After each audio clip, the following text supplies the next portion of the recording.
Nessa girl, how you doing this morning?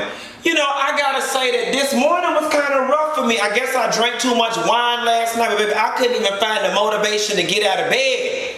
But when I did, baby, I brushed my teeth, cooked a little breakfast, and whispered things in my ear like, don't blame Mr. Charlie. Mr. Charlie is just a man, and he's doing the best he can. Yes, Nelson. Now, girl, what I did is got up this morning and turned on the radio, and they were just playing Prince. You don't have to be rich to rule my world. It's amazing how music can bring you out of any funk and energize you better than damn any drink, drug, piece of dick, or anything can. And that is why we in love with the love in hip hop, the music. Well, child, they don't do no music. But nonetheless, girl, did you get into this love in hip hop New York reunion last night? Now, y'all know normally I call y'all in chronological order in reference to the shows, but this is how I was feeling this morning, so this is what I'm giving. First and foremost, before we even get into the nuts and bolts of the reunion, we got to get into the fashions, honey, into the fashions. When it comes to the fashions, who was in charge of the girls? Hands down by a landslide, Dream Doll was in charge of the girls. I loved everything about that studded black suit she had on with the blonde hair and a simple beat. I loved everything about it. I'm trying to think who gave fashions.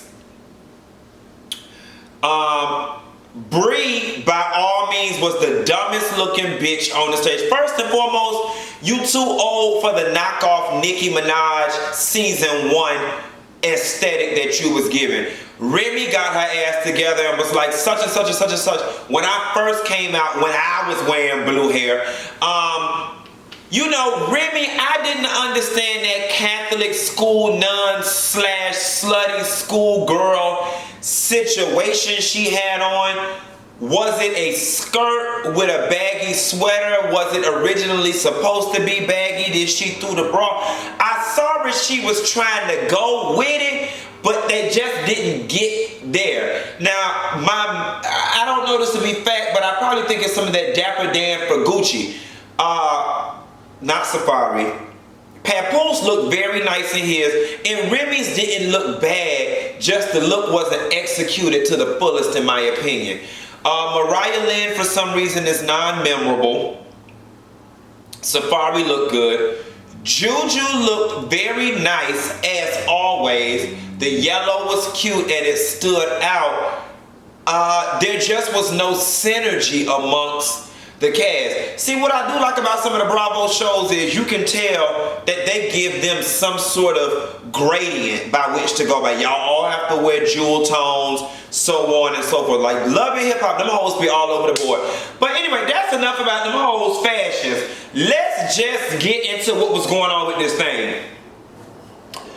Anais, I've come to the conclusion that I like Anais, but she is too artificially crazy for me. Like, Jocelyn Hernandez was just funny. Cardi B was just over the top. To me, Anais comes across as if she studied Jocelyn and Cardi, and in her conscious mind, she's like, if I act crazy and yell, I'll be successful. That's really what Anais's character gives me, and I love her a lot, but it's just a lot. And you can tell Ruben don't be sitting up there with the shit. Like, Ruben is my favorite love and hip-hop character, and I don't know if it's because I'm from Miami and I'm just used to them older Cuban men just being like that. No, very smooth and suave. You know, my Latin lover, and take no nonsense from nobody. Ooh, girl, why I keep burping? This is why you shouldn't drink milk and wine first thing in the morning. Bitch, my pussy ain't gonna be no good. Ugh. Good thing Tony ain't trying to come over here this morning. Maybe I'll be right by the night, girl. Nonetheless, Ruben, listen. I dig Ruben a lot when he tried to get Rich ass together, because I said this on a previous video, which was Rich, when you were, when Ruben was apologizing to you and y'all was squashing things, there was no reason for you to throw Jaquain in the mix. It was catty, it was bitch made, it was bitch like, it was sissified, and I'm so glad Jonathan and Ruben both called you out on it, because it is. But the thing about it is, I don't even think Rich that cheesy in real life. Like, I don't. What I think is Rich has figured out what his role is on this damn show, and he plays his part. Much like Sheree being the bone collector. Sheree ain't possibly that damn messy in life because she get her ass beat. You know what I'm saying? But it works for this, and that's what I'm gonna do because I ain't got nothing else to do. Bianca and Brittany. Y'all done wore me out so much on this season that I need one or two things to happen. I need neither of y'all to return, or I need one of y'all to just be gone. If I had to choose which one of you bitches I wanted to vote off the island, for whatever reason, as mad as I am with Bianca, I don't see it for Brittany. Who do y'all think, if they had to kick one of them hoes off, which one should be kicked off, Bianca or Brittany? Jump in the comments and let's talk about that. First, I think I fuck with Bianca more, and by no means am I praising her horrible behavior. But I think I fuck with Bianca more because she do the fucked up shit, then she sit in it. At least she don't double down. Brittany is full of false apologies, fake tears, fake non-understanding of issues that she caused. I was so happy when Remy got in her ass and was like, there ain't no rules. You want to tell a bitch that you'll jump them, but then, you want to tell a bitch that you're going to drag them when you see them, but then when you see the person, you want to have this formula and all these guidelines to how this fight's supposed to go. Then after Remy got in your ass and you got crunk and you saw that that didn't work and the audience, Nina and the cast was looking at you crazy, then you wanted to double down and apologize, and you thought if I come on this respect the queen when you see him shit, I'll garner sympathy. I'm going to tell you what that whole thing said to me. That whole thing said to me that Bri is a little girl that's looking for acceptance and trying to be heard. You went through 7 gamuts of different emotions until you found the one that people liked.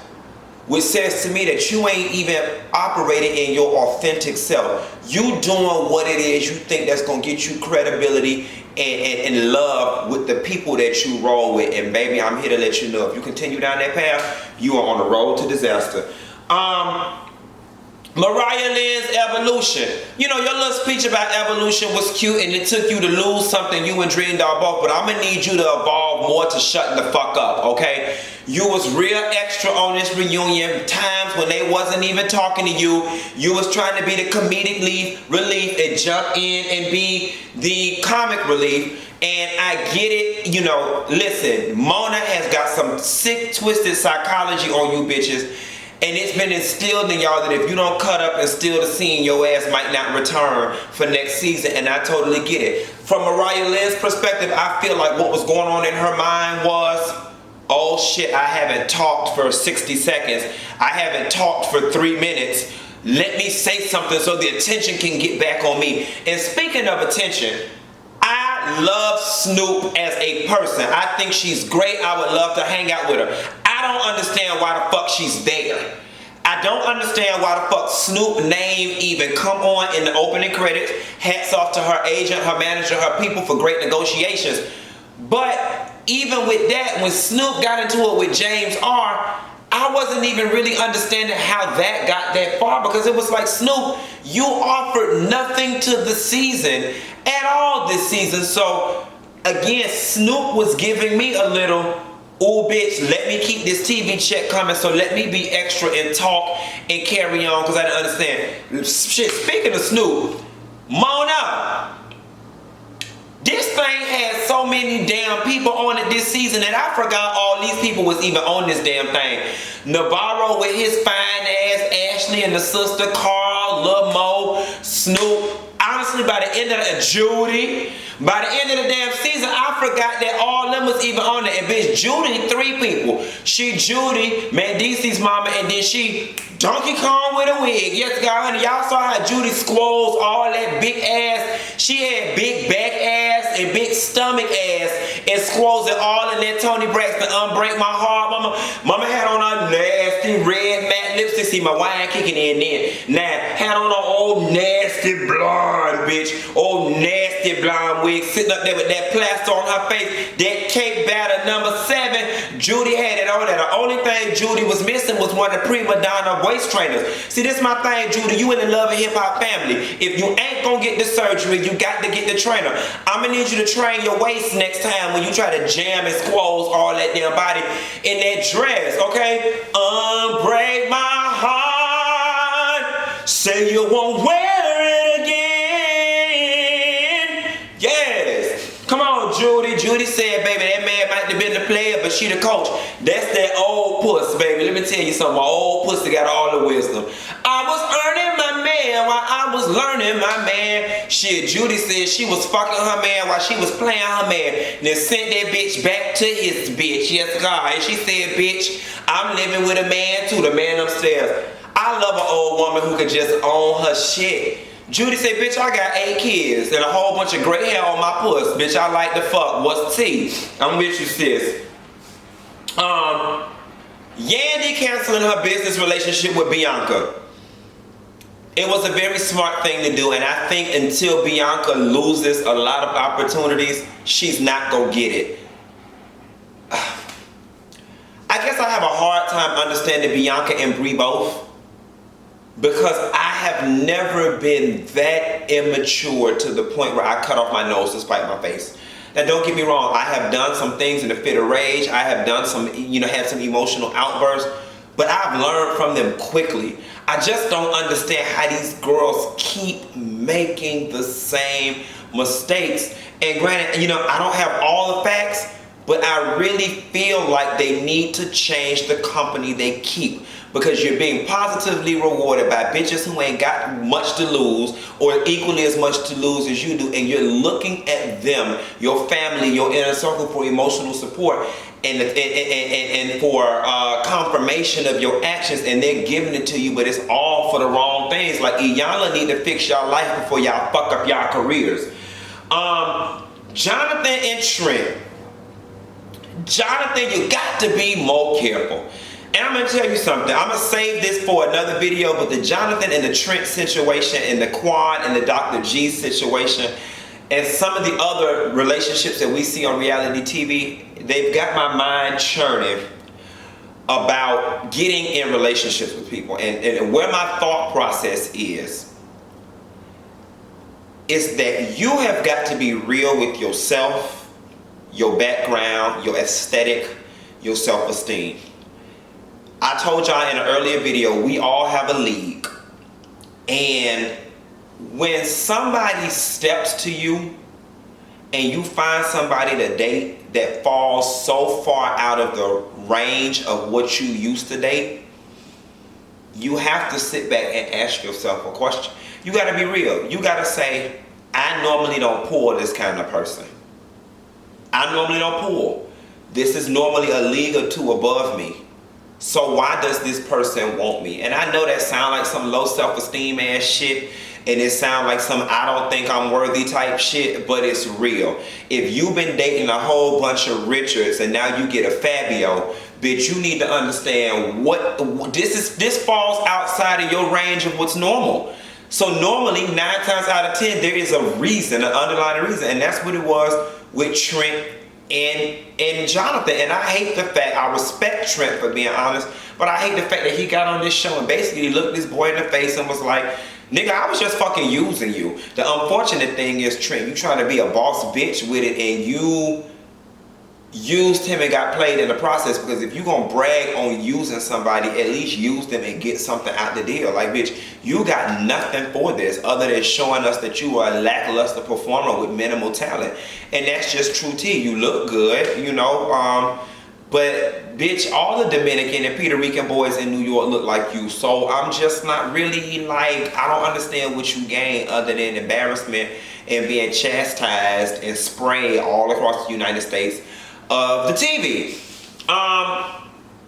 Jonathan, I think you really cute. I want you to tone some of that makeup down, girl. You just be looking too put together and better manicured than the girls, and it just be throwing me, okay? Is Jonathan in charge of the girls? The mad girls, yes. Lil Mo being pregnant. Lil Mo, you and Keke Wyatt should do a joint episode of Iyanla Fix My Life, because I just don't understand why you keep getting knocked up. And moreover, Lil Mo, you already let it be known that from time to time your money be funny. It would seem to me that the quickest way to keep your money regulated is to stop fucking having kids. But then again, you probably got 18 years worth of damn newborn clothes in a garage in a box somewhere. So maybe these babies ain't even costing you nothing. I wouldn't be surprised if Lil Mo got a deep freezer in a storage somewhere with 12 years worth of breast milk in it. Like, I'm just not understanding. And when you working, who taking care of all these damn kids? Like, I'm not trying to be funny, but Lil Mo, you on the road, you gotta do shows or whatever. I don't know what you booking for. I'm assuming Lil Mo probably booking for, you know, $5,000 to $7,000 a show. But bitch, do you know how many $5,000 and $7,000 you gotta collect a month to meet rent or mortgage on a house big enough to house a tribe of children, then to feed them? Like, I wouldn't be surprised if Lil Mo asked to be on the next episode to help me howl up a food stamp fraud, because it's got to be some kind of... Carl ain't working. Carl look like he barely have enough money to get a damn razor to shave, and now you steady popping out kids and we paying for them, I'm sure, Lord. Mona, can you please, I'm gonna start a petition. I'm sounding like Andrew Carver now, petition. I'm gonna start a petition to please get Little Mo on the fast track path to being Cardi B, so she can get some bloody shoes and take care of her goddamn children.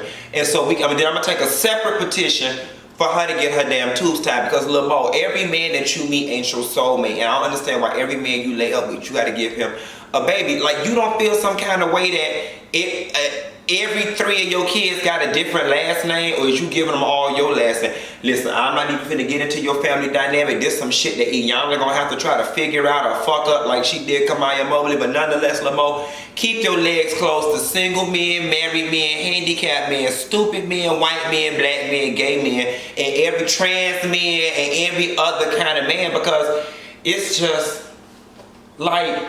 Lil Mo, I know you have to tie your pussy up with a rubber band, like to keep it from fucking hanging to your knees, all these damn babies you don't push that. Nonetheless, y'all, Love and Hip Hop New York, it was alright. You know, it gave me a little whatever, and I'ma fuck with it. We gonna see what part 2 of this reunion give. We got a lot to talk about, and I gotta get in here and get on Love and Hip Hop Miami finale, and then I got some political, social, economic stuff I wanna talk to you about. That's a girl. So I'll call you a little later. Bye.